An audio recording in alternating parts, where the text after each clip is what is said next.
సేంద్రియ వ్యవసాయం అని చెప్తున్న శాస్త్రవేత్తలు కావచ్చు, లేకపోతే ప్రచారకర్తలకు హ్మ్. వాళ్ళు కేవలం భూమి గురించి మాత్రమే చెప్తున్నారు. వాళ్ళకి తెలియకుండా.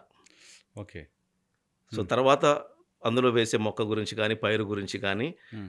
దానికి ఏమి అవసరాలుంటాయి, దానికి ఎలా ఉండాలి అన్న దాని మీద వాళ్ళకు లేదిక. హ్మ్. ఓన్లీ కింద సేంద్రియం అంత ఇస్తే చాలు. ఇక ఏం అవసరం లేదు. అంతా సెట్ అయిపోతది మొత్తం అన్నట్లుగా చెప్తున్నారు. హుహు.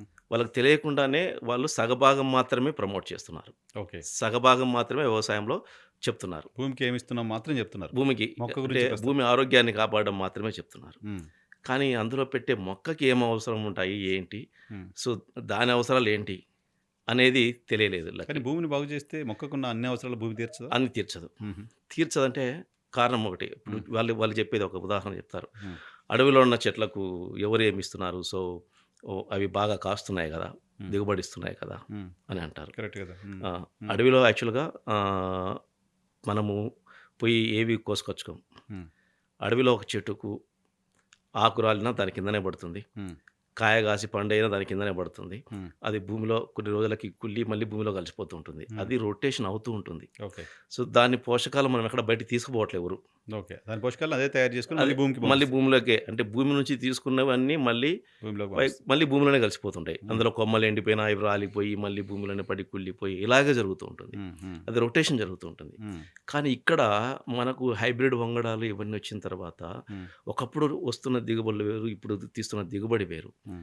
సో, మనము అత్యధిక పోషక విలువలున్న పంటను మనం బయటకి తీసుకెళ్ళిపోతాం. ఓకే. బయటికి తీసుకెళ్ళిపోతాం. హ్మ్. అంటే పండ్లు, కాయలు, కూరగాయలు, తర్వాత ధాన్యము ఏదైనా సరే వాటిలోనే మొక్కలో అధిక పోషక విలువలు ఉండేటివి ఇవే. హ్మ్. ధాన్యం గావచ్చు, కాయలు గావచ్చు, పండ్లు గావచ్చు వీటిలోనే అధిక పోషక విలువలుంటాయి. హ్మ్. సో, వాటిని మనం బయటికి తీసుకెళ్ళిపోతున్నాం. ఓకే. అంతే కాకుండా మనకున్న ఇంకొక రైతులు చాలా మందికున్న ఒక ఉండకూడని అలవాటేందంటే పంట వ్యర్థాలని తగలబెడతాం. తగలబెడతాం. అవును. హ్మ్. భూమి కుప్పబెట్టేసి పంట వ్యర్థాలను తగలబెడతాం. హ్మ్. సో, ఆ రకంగా గూడా మొత్తం అన్నిటిని నాశనం చేస్తుంటాం. అంటే హ్మ్. ప్రతి సంవత్సరము 2 సార్లు, 3 సార్లు మనము అందులోంచి పోషక విలువలన్నిటిని బయటికి తీసుకెళ్ళిపోతున్నాం. తీసుకెళ్ళిపోతున్నాం. ఓకే. సో, పోషక విలువలు మనము భర్తీ చేయకపోతే, హ్మ్. తిరిగి భర్తీ చేయకపోతే, హ్మ్. తర్వాత వేసే పంటకి ఆ పోషక విలువలు ఏదైతే అంటే అందుబాటులో ఉండవు. హుహు.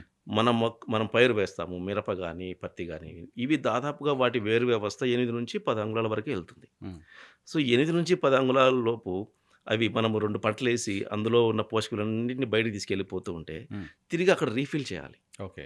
కానీ వీళ్ళేమంటారంటే, వీళ్ళు చెప్పేది కొంచెం సైన్స్‌కి డీవియేట్ అయ్యి చెప్తారు. హ్మ్. వీళ్ళకి అర్థం కాదది. హ్మ్. అంటే సేంద్రియ ఎరువులు ఇస్తే అన్నీ అక్కడే క్రియేట్ అయిపోతాయని. హ్మ్. మన విశ్వంలో ఏది కూడా ఒక మిల్లీగ్రామ్‌లో వెయ్యో వంతు కూడా కొత్తగా ఉత్పత్తి కాదు. హుహు. ప్లస్ మిల్లీగ్రామ్‌లో వెయ్యో వంతు అందులో ఇంగా ఎంత డెసిమల్‌కెళ్ళిపోయినా సరే హ్మ్. నాశనము గాదు. హుహు. ఒక రూపం నుంచి ఇంకో రూపానికి మారుతూ ఉంటుందంతే. హ్మ్. హ్మ్. ఈ విశ్వం బరువు ఎంతుందో ఎప్పటికి అంతే ఉంటుంది. హ్మ్. హ్మ్. హ్మ్. మనకు ఎంసీ స్క్వేర్ అని చెప్పేసి ఒక సూత్రం మనం అవును. అవును. తెలుసుకుంటాం. హ్మ్. సో, అది ఎందువల్ల ఇచ్చారంటే, అంటే మొత్తము ఒక రూపం నుంచి ఇంకో రూపానికి మారుతుంది తప్పనించి ఇక్కడ నాశనం అంటూ ఉండదనమాట. ఓకే. నాశనం అయిపోయేది ఉండదు. ప్లస్ మనం కొత్తగా ఒక మిల్లీగ్రామ్‌లో వెయ్యో వంతు కూడా కొత్తగా దేన్ని ఉత్పత్తి చేయలేం. హుహు. హుహు. హుహు. దాన్ని ఒక రూపం నుంచి ఇంకో రూపానికి మారుస్తాం అంతే మనం. హ్మ్. మనం అనుకుంటుంటాం అంటే చాలామందికి అవగాహన ఏందంటే ఆహ్, మనము కొత్తగా క్రియేట్ చేసాం ఏదైనా అనుకుంటుంటాం. కాదు. నువ్వు అది క్రియేట్ చేయాలంటే ఒక చోట నుంచి తీసుకొస్తావు. హ్మ్. ఒక రూపం నుంచి ఇంకో రూపానికి మారుస్తావు. లేదా ఒక ప్రదేశం నుంచి ఇంకో ప్రదేశానికి మారుస్తావు. హ్మ్. హ్మ్. హ్మ్. హ్మ్. అంతకు మించి ఇంకో మనం దాన్ని నాశనం చేయలేం. ఓకే. కొత్తగా మనం దేన్ని ఉత్పత్తి చేయలేం. ఓకే. అంటే ఇప్పుడు సపోజ్ మనము ఇనుప గనులున్నాయి. హ్మ్. ఇప్పుడు మనకు చైరు ఇలా తయారవుతాం కదా! బెంచెస్, చైర్స్ ఇంకా ఏవైనా కావచ్చు. హ్మ్. సో, ఒక గని నుంచి దాన్ని ఒక రూపంలో మనం తీసుకొస్తాం. తీసుకొచ్చేసి ఒక ఒక ప్రదేశానికి తీసుకొస్తాం. దాన్ని మళ్ళీ శుద్ధి చేసి హ్మ్. ఇంకా రూపంలోకి మార్చి, ఇనుముగా మార్చి, తర్వాత చైర్‌గా మార్చి అవన్నీ ప్రదేశాలు మారతాయి. రూపం హ్మ్. మారతదంతే. హ్మ్. హ్మ్. హ్మ్. అట్లాగే వాటర్ తీసుకోండి నీళ్ళు. సముద్రంలో గాని మామూలుగా ద్రవ రూపంలో ఉన్నప్పుడు నీరు ద్రవ రూపంలో ఉంటుంది. హ్మ్. వేడి చేస్తే ఆవిరైపోయి మళ్ళీ ప గా గాల్లో క్లౌడ్స్‌లోకెళ్ళి కలుస్తుంది. హ్మ్. మళ్ళీ మేఘాలుగా ఏర్పడి వర్షం రూపంలో మళ్ళీ కింద పడుతుంది. హ్మ్. వర్షం రూపంలో పడుతుంది. మా గడ్డ ఐస్ రూపంలో ఉంటుంది. హ్మ్. మంచు రూపంలో హ్మ్. గడ్డగా. ఇలా రూపాలు మారుతుంది తప్పనిచ్చి అది హ్మ్. ఎక్కడికి పోదు. మనం తాగినా మళ్ళీ అది చెమట రూపంలో బయటికెళ్ళిపోతుంటుంది. మన శరీరంలో ఉంటుంది. కొంత భాగం ఇలా హ్మ్. జరుగుతుంది తప్పనిచ్చి ఎక్కడ దాంట్లో నాశనం అంటూ ఉండదు. ఓకే. అలాగే పోషక విలువలు గూడా అంతే. హుహు. అవి ఒక శరీరం నుంచి ఇంకో శరీరానికి ఇలా మారడము, తర్వాత చనిపోయినప్పుడు మనం దాన్ని మళ్ళీ భూమిలో కలిసిపోవడం ఇదే జరుగుతది తప్పనిచ్చి, హ్మ్. అందులో నాశనం అయిపోయేది ఉండదు. మనం అందులో సేంద్రియ ఎరువులు వేస్తే అందులో ఉన్న సూక్ష్మజీవులు ఇవన్నీ క్రియేట్ చేసి దాంట్లో పెరిగేది ఇట్లుండదనమాట. ఓకే. అంటే జీవన ఎరువులు ఇవన్నీ మనం వాడినప్పుడు అందులో ఉన్న వాటిని లవణ రూపంలోకి మారిన వాటిని తిరిగి మొక్కలు గ్రహించే రూపంలోకి మారుస్తాయి తప్పనిచ్చి, హ్మ్. ఇవేవి కొత్తగా విసర్జించవు. ఓకే.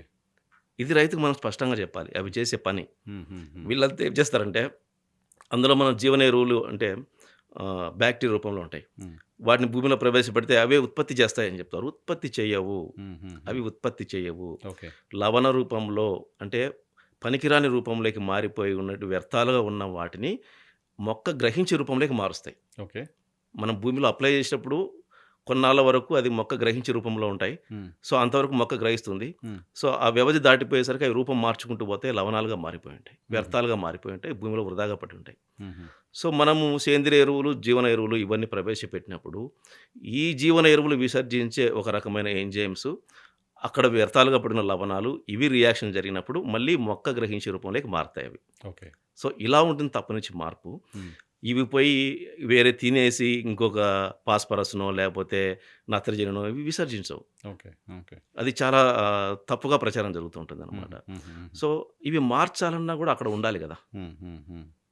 అదే ఉండాలి. ఎసెన్స్ అక్కడ ఉండాలి కదా! ఉండాలి గదా! హ్మ్. మనం నిరంతరము బయటికి తీసుకెళ్ళిపోతుంటే అక్కడ హ్మ్. ఉండవు గదా! హ్మ్. హ్మ్. కాబట్టి వాటిని రీఫిల్ చేయాల్సిందే. ఓకే. కానీ ఈ సేంద్రియ వ్యవసాయం గురించి ప్రచారం చేసేవాళ్ళు వాటి గురించి క్లియర్‌గా చెప్పట్లేదు జనాలకి. ఓహో! అందులోనూ ఈ జీవన ఎరువుల మన భూములు, మన ప్రదేశము, మన దేశము అంత అనుకూలమైంది కాదు. ఓహో! కొంతవరకే అంటే మనకు వర్షాకాలము, కొద్దిగా చలికాలము ఇంతవరకే వాటికి జీవనం సాగించడానికి అవకాశం ఉంటుంది మన హుహు. దేశంలో. ఎందుకంటే మనది ఉష్ణమండలం. హ్మ్. దాదాపు 45-47 డిగ్రీల వరకు కూడా మనం టెంపరేచర్ టెంపరేచర్ ఉంటుంది. పెరిగిపోతూ ఉంటుంది. ఆ హ్మ్. సమయంలో భూమిలో ఇవి నివసించడం కష్టం. హుహు. సో, దాదాపుగా చనిపోతాయి. ఎక్కువ శాతం చనిపోతాయి మళ్ళీ. ఓకే. సో, వీటి పరిధి తక్కువ. హుహు. కానీ వాటి వల్ల అవుతుంది 100% అని చెప్పేసి ఈ సేంద్రియ వ్యవసాయం మొదలెట్టిన వాళ్ళు హ్మ్. అవగాహన లేక, వాళ్ళు ఒక 2, 3 సంవత్సరాలు అంటే కాస్త ఆ 2, 3 సంవత్సరాలు అందుబాటులో ఉన్న పోషకాలు అవి ఇవి వచ్చిన తర్వాత అంతవరకు కొద్దిగా కొద్దిగా వస్తుంది దిగుబడి. ఇక తర్వాత ఉండే కొద్దీ పోషకాలు పూర్తిగా లేకపోతాయి. హ్మ్. మనం ఇచ్చే సేంద్రియ ఎరువుల్లో పోషక విలువలు అంటే నత్రజని, భాస్వరము, పొటాషియం ఇలాంటివన్నీ చాలా పీపీఎంలో ఉంటాయి. హుహు. హుహు. మనం యూరియా 46% నత్రజని ఉంటుంది. హ్మ్. కానీ అదే సేంద్రియ ఎరువులో నత్రజని చెక్ చేస్తే 200 పీపీఎం ఓహ్! ఇలా ఉంటాయి. హుహు. 200 పీపీఎం అంటే 0.0002 అన్నట్టు అనమాట. హుహు. అంత అది సరిపోదు. హుహు. హుహు. సో, దీనివల్ల అవగాహన లేక ఇవి ఈ పోషకాలను మళ్ళీ తిరిగి మనం భూమిలో ప్రవేశపెట్టాల్సిందే అనేది ఈ సేంద్రియ వ్యవసాయ విధానంలో లేదు. హుహు. హుహు. ఓకే. సో, ఓన్లీ భూమి యొక్క ఆరోగ్యం గురించి మాత్రమే అది శ్రద్ధ పాటించడం. హుహు. ఓన్లీ ఆరోగ్యంగా ఉంటే సరిపోదు. మనిషి ఓన్లీ ఆరోగ్యంగా ఉంటే ఆహారం కూడా తీసుకోవాలి కదా! హుహుహు. పోషకాలు కూడా కావాల్సిందే కదా! హుహుహు. ఊరికే ఆరోగ్య సూత్రాలు పాటిస్తే సరిపోదు. ఓకే. అదే ఇది సో, కూడా అంతే. ఏంటి మిస్ అవుతుందేంటి? మొక్కకి కావాల్సింది ఏంటి మిస్ అవుతుంది? పోషకాలు అంటే మొక్కకి ఎన్ని రకాల పోషకాలున్నాయో సేంద్రీయ వ్యవసాయం సేంద్రీయ పద్ధతిలో చేస్తే అన్ని మొక్కకి అందుబాటులో దొరకవా? ఉండవు. ఏం దొరకవు? ఏంటి లేకుంది? అంటే మొక్కకు 16 రకాల పోషకాలు అవసరం ఉంటాయి. మనము నెక్స్ట్ రాబోయే ఎపిసోడ్స్‌లో వాటి గురించి ఒక్కొక్క దాని గురించి చెప్పుకుందాం మళ్ళీ. ఓకే. ఓకే. ప్రతి దాని గురించి దాని పాత్ర ఏంటనేది మనం తెలియజేసుకుందాం. 16 రకాల పోషకాలు మొక్కకు కావాలి. హ్మ్. అవన్నీ మనమిచ్చే ఈ సేంద్రియ ఎరువులో ఉండవు. ఓహో! ప్లస్ ఈ ఎరువు ఎక్కడి నుంచి వస్తుంది? బర్రెలు, పశువులు వీటి నుంచి వస్తుంది కదా! హ్మ్. సో, అవి తినే ఆహారంలో ఇవన్నీ ఉంటే పుష్కలంగా ఉంటే అవి మెజారిటీ అవి తీసుకొని మిగిలిన దాన్ని బయటేస్తాయి. ఓకే. సో, అవి తీసుకునే ఆహారంలో కూడా ఇవి లేవనుకోండి, హ్మ్.